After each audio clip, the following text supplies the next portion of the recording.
I like always have been really into religion in kind of a spiritual way. I went through a couple of things when I was like in year 11 and year 12 at high school. So I had an eating disorder for 2 years, and I was really, really heavily into Catholicism, and I used that kind of as a safeguard, security almost, because it was like a way of dealing with like a fear of dying, which was happening kind of slowly to me, and it was kind of intimate. And I used religion as a way of kind of healing myself of that fear.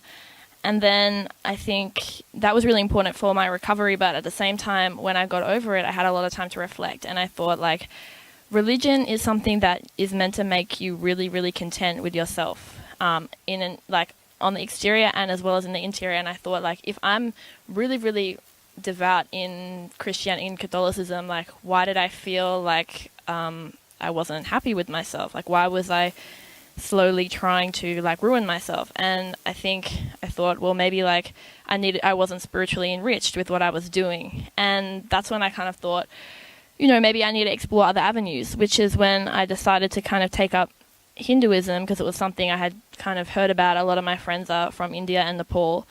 And then like I just decided to kind of read up on it. I studied it for a couple of years alongside my degree. And then I kind of thought, well, why don't I try it?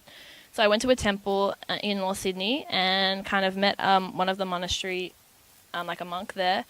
And he kind of talked me through it, and it was kind of just exploring it more on a personal level, individual level.